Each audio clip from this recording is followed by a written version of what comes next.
crack on with this debate. Everybody wants their say. We're talking about... we will hear from the neuropathologist in around about 10 minutes' time or so on Drive on talkSPORT with me and Andy Townsend.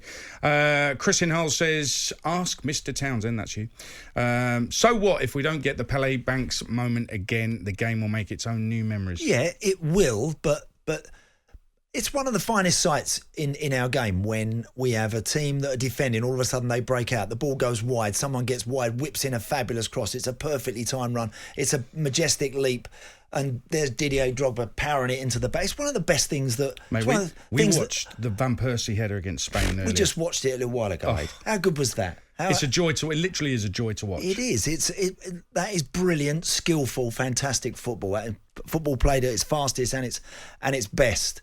Now, I fully get what... And by the way, these neuropathologists and all the science behind all of this, these people aren't doing it because they just... They just want to warn people for the sake of it. They're doing it because they have the science, they have the facts, they have the numbers that might back some of this up.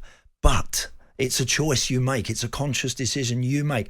I'm telling you now, if Joshua and Fury eventually get it on, it will be the most watched epic sporting event probably in history, I think. I can't think of it. I think it'll be so massive, it'll be unbelievable. Everybody will want to see who's going to knock who out in that. Now... And that's boxing, that's big-time boxing. And those two guys have made that choice to go into that environment and down that road, Aid. And they full know the consequences of what can happen to people in that sport. They do, but they still do it because they want to do it. And who has the right to be denied that totally? With kids, junior football, I totally get it. I really get it. Because the body and the brain's still growing. And the body, but also they're being told to go. You got PE this afternoon. We're going out and we're on the football field and we're practicing corners and free kicks. So they're being told to do that. Yeah. When you're a professional, you have to do it because you have to cover all parts and aspects of the game. You got to be good in all areas. So you practice, you improve. I mean, only allowing pros 10 full impact headers a week, that's going to be very interesting, the monitoring of that and the supervision of that, because that's not straightforward either. No. And you could have a player, Premier League player, who's only allowed to full force head it 10 times in training in a week, might head it 3 times that amount during a game. Correct. What happens if a team, you're losing 4-0, you lose 5-0, you've just lost 3-0, you're conceding from set plays, left, right and centre, you can't seem to get anything right. It's a part of the business then that you get out there and you work at that. Let's get to your calls. Keith's a Villa fan. What do you want to say, Keith? Yes, hello. You're not talking about nobody's mentioned about using a head guard. So why don't they make a head guard that's plastic with some perforations in it and a foam that fits onto your skin, about 1.5 inches wide. Everybody that plays football wears pads. So what's the problem with wearing a head guard? Keith, it's a really good point. There was a tweet we got just a moment ago, just before you came on the air, Keith, and thanks for the call. It said, could they not impose some type of headwear to absorb the ball, which all players have to wear? And we were looking at this earlier, weren't we, Andy, before the show? The centre-half, Miguel Lera, who played for MK Dons, for Charlton as well, went into the lower leagues. He used to wear a Petr Cech type headgear.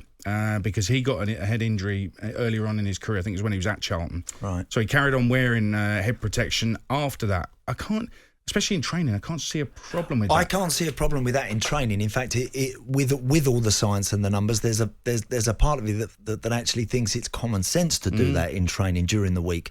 I don't know I'm not sure the rule, Aid, with regards to actually on a Saturday, can I go out as a centre half and as a centre forward with some kind of head protection on, or is that deemed to be something that can assist you in even getting even more power on a header? Is that a reason why you can't do it? We're seeing it in Tokyo, aren't we, with the shoes that are now, they've got a trampoline sole and there's a lot of controversy over them. I think it would be a shame if that became controversial. I think it's a way forward, whether it affects the data and the research to the point where it alleviates the problem enough, I don't know. Quick one from Tony, a Liverpool fan. How you doing, Tone?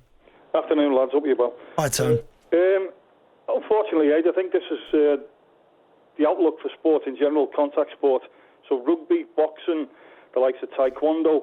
The mood music is not good. It's not good for all of these sports now. So obviously you're going to have academics who will say one thing and you'll have other academics who will say the opposite. Just like in economics and obviously even in COVID science, we won't go into that, but there's always two sides to every subject. Now, unfortunately, if you take heading away from the game, it's finished. It's finished as a spectacle. Broadcasters will lose tons of money because people won't be interested in watching it. And like I say, boxing, ditto. Horse racing as well. You know, 3-day eventing is statistically a very dangerous. But Tony, is that correct? Let's stick to football for a second, right? Manchester City, the way they play, Barcelona, the way they play. Do you see many headers? If you eliminated heading from their game, for example, would it really be a significant problem? Would you want to stop watching them? Really? I've seen Vincent Kompany knock a few in. Watch the Liga and watch French football, League One. Look how boring the games are there. If that's the way. But when they pass it to each other. Yeah, if people want to kill the golden goose, then go ahead and do it. That's fine by me. But what you're looking at is essentially 5-a-side football on an 11-a-side pitch with 22 players who basically can't tackle. That's the way it's going to go. So it's interesting because as well. Andy was saying earlier, you said that Barcelona in their heyday, every free kick they got took it short, just tapped it. Every free kick. Was very lucky to be covering all the Champions League football back in the day on ITV, and I used to be out there and I used to watch them wherever they got a free kick.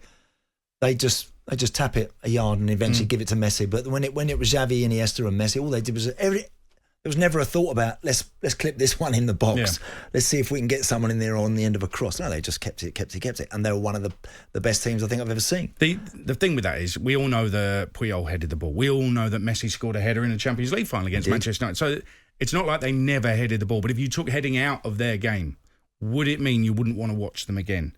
And I can't say that football. It'd be the end of football if you took heading away. It'd be massively different, and I think it'd take a long time for us to get used to it. Very quickly there, Tony talked about the contradictory medical evidence. I literally haven't seen any contradictory evidence here. All I've seen is this evidence from the neuropathologist, Dr. Willie Stewart, who we'll hear from very shortly, and it's pretty compelling. So if there is contradictory evidence, do send it my way, please. Let's drive on talkSPORT with WeBuyAnyCar.com. Sell your car in under an hour, leaving you with more time to enjoy the football.